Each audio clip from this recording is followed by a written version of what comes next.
Hello everybody, it's Christine Chandler coming to you live from home once again. Update on the donations.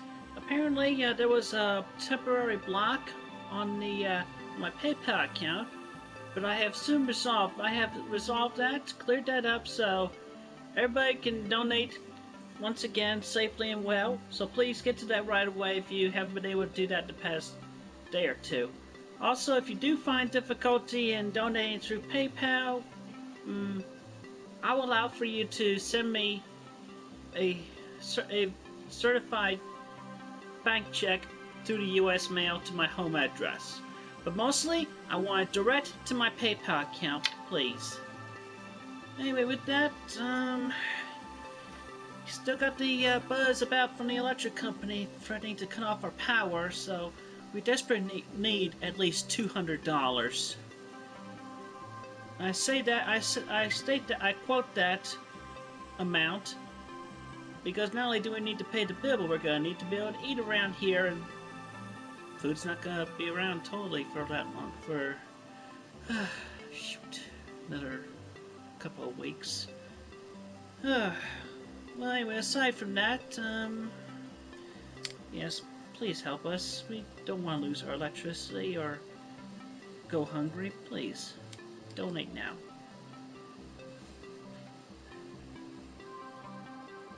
Okay, anyway, so with that, we start reading the next chapter of Unicorns, Rainbows, and Bluebirds of Happiness. Chapter 2, Karaoke Night. Uncle! Sabrina the Blue Pigeon screeched tunelessly into the microphone as she read the words on the screen at the bar. Only 5 creatures were in the bar at the moment. One of them was an employee who served the customers drinks. 2 of them appeared to be ordinary humans who were having a conversation with each other. The other inhabitant of the bar was an orange and white hamster who was trying to best distract herself from the pigeons singing. I don't know, might be... what was her name? Edith? Anyway, moving on. Alright, so, let's see, Your girlfriend has a terrible singing voice, but at least she's having fun, Mike the police officer said to the man who was currently wearing the blue tuxedo with a pair of pink jeans. Mike was currently wearing a plain white t-shirt with a black leather coat and a pair of blue jeans. The man wearing the blue tuxedo shrugged his shoulders.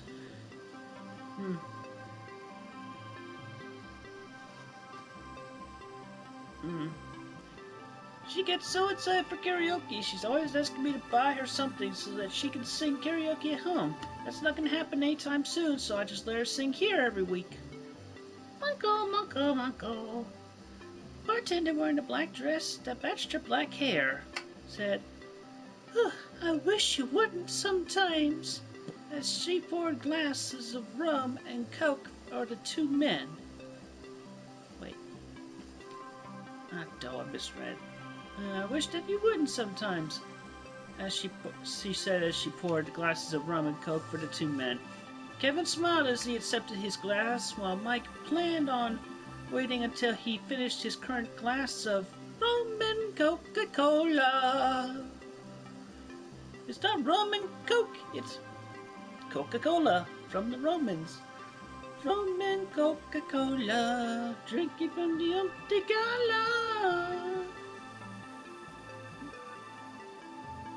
Yeah, before he finished his glass before he drank a second one. So you're familiar with the mutations, right? Mike asked Kevin, who smirked as he quickly drank all the liquid in his glass. Which one? The one that transforms people into giants? The one that gives them magic powers? The one that makes them fly? Or the ones that makes animals talk?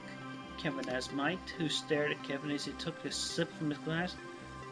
I can't tell you're not taking this seriously, Mike said to Kevin, who continued to smirk, as the employee poured him another drink. As you know, mutations have existed for almost 600 years. We don't know what caused them, and we likely never will. However, within the past 200 years, a strange combination of the 2 different mutations has appeared. Kevin nodded his head as Mike paused to take a sip of his drink. Yes. Some people have the horn on their forehead that gives them magical powers, as well as the wings that let them fly. As the bartender finished pouring him another drink, Kevin asked, "So what?" Sabrina continued to shriek tunelessly to the speakers in the bar, "Mungo, Mungo, Mungo!"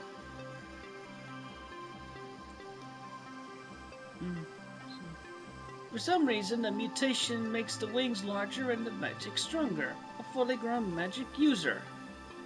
I think most people call them unicorns, Kevin said with a childish smile, which caused Mike to sigh. Ugh.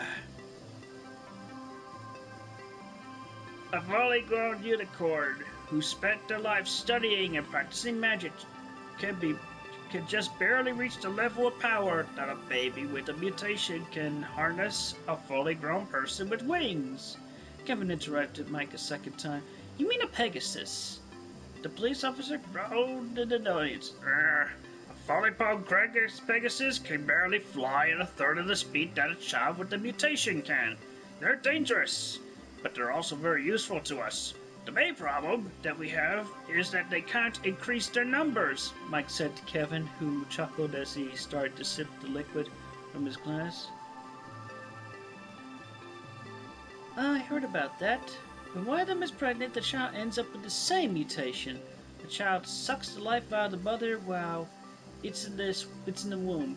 Then the child's born and the mother dies. What we're left with is a species that can reproduce, but their population either stays the same or decreases. Perhaps it's for the best, given how dangerous and unstable they are. Kevin shuddered as he thought of his time at St. Anger's mental hospital, where he shared a room with a mutated person named Francine. Most of them end up in mental institutions because their mutations drive them insane. Only a few of them are able to function on the normal level, Mike said as a smile started to appear on his face. But imagine if there was a person with the mutation who wasn't completely crazy, who could potentially reproduce exponentially, Mike said to the man who looked at him with a curious expression before he took another sip from his glass. Kevin said simply, the girl and her twin sister. And Mike nodded his head. Her mother's pregnancy was the first case of a pregnant mutant conceiving twins. It was the first time that the population had increased since around 100 years ago. But that's not the most interesting part. Mike started to grin. Kevin's curiosity increased as the man reached into his pocket and pulled out a handful of photographs they placed on the counter at the bar. Mike pointed at what appeared to be a blurry photo of the insides of a young woman's womb. We've had our best unicorns watching these two for years. Imagine our surprise when we found one of them was pregnant with twins.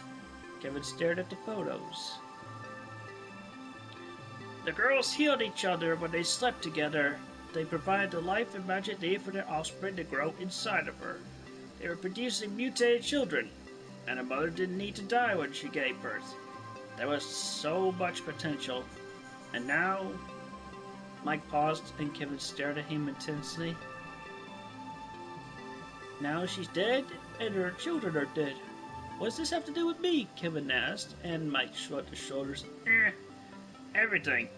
You see, we've already found one of the babies in your house. And your friend Jack will die in about an hour when my friend pulls him over and finds the other baby in the trunk of his car.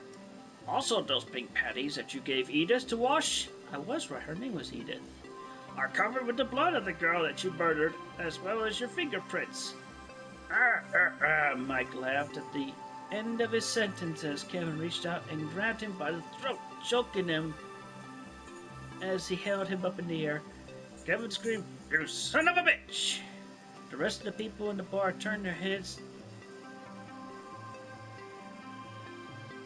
to stare at the sea between the two men. The best thing to do right now is to turn yourself in. If you take one step out of the bar without me, you'll die. If you kill me, then you'll die, Mike explained to the man. Kevin growled at the officer before he slammed Mike's face into the counter of the bar, where his drink sat. The glass shattered once. His face was slammed onto it, and Mike yelled in pain as Kevin slammed his head repeatedly onto the counter. After a few hard hits, the man's body became limp. Kevin walked away from the dead man's corpse and started to brush away any of the man's blood that remained on his clothes. It didn't work very well, and it might have caused the blood to spread throughout his clothing. We need to leave right now, Kevin said to his girlfriend and the hamster who cleaned his clothes. Mungo, The pigeon asked as she flew onto the man's shoulder. He was bluffing. He's working outside the law right now. Chances are good that he planted the evidence at our house and Jack's car. And he's probably said some kind of anonymous tip to the police. They'll find it. Then they'll try to kill us. We're safe now, but we won't be soon, Kevin said as he pulled his cellular phone out of his pocket. Hey, Mr. Jack, where are you at? Kevin typed the message and sent it out to his friend as he opened the door and walked out of the bar with Sabrina on his shoulder and Edith clinging onto the leg of his pants. I'm on the side of the freeway in my car. Big fucker poked me over, and he's looking in my trunk right now. Kevin read the message as he opened the door of his car. Edith and Sabrina either walked or flew into the seats of the back seat of the car while Kevin sat in the driver's seat and started the engine. He's asking me to put my hands up and get out of the car. Once the engine started, Kevin looked down on his phone and swore. Wah. He turned to Edith as his car started to move. I'm sorry, but your boyfriend's dead, Kevin said sympathetically as Edith started to sob. A tear started to run down Kevin's face as he heard the police sirens in the night air as he drove his car. He heard the faint sound of somebody screaming expletives, which were followed by a few loud gunshots that disturbed the peaceful atmosphere of the night. It's a shame that he didn't wait to die until 7 in the morning, Kevin said quietly as he drove. Edith continued to sob and Sabrina remained quiet in her seat. Stop the car! The man who continued to drive heard a feminine voice. He looked into his rearview mirror as he drove and was surprised to see what happened. What appeared to be a girl with wings and a white horn on her forehead. Stop the car! Her pink hair waving in the wind as she flew had him mesmerized. He was so focused on the girl that he didn't notice the ball of magic that was currently traveling toward his car. Mungo! The blue pigeon shrieked as the ball of magic hit the car, destroying the tires. The man cursed as he opened the door to the left of him in the car and leaped out. Sabrina grabbed Edith and flew out of the open door before the car crashed into a tree on the side of the road. You killed my sister! The girl yelled as she charged towards the man, who smiled as he reached into his left pocket and pulled out a small pistol. Don't come any closer, Kevin said with a smile as he pointed the gun at the girl, who continued to charge towards him. Before the man had time to pull the trigger, the angry girl had lifted him in the air and had her horn positioned near his neck. I didn't kill your sister, Kevin said simply. The girl stared at him with eyes and an expression that showcased how angry she was with the man. Officer Mike said that you did. Officer Mike is a liar, Kevin said calmly as the girl continued to stare at him as she held him above her head. Do you know who killed her? The girl asked Kevin, who shook his head in response. As soon as the man had finished shaking his head, the girl released him from her grip and impaled him on her horn.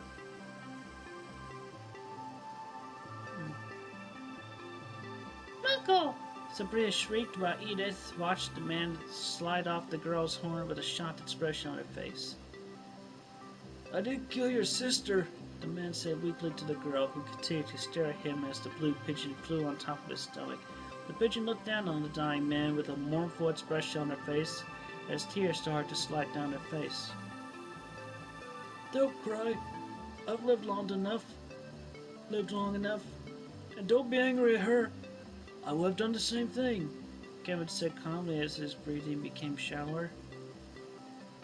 I love you, Kevin said before his body became limp on the darkened street underneath the night sky.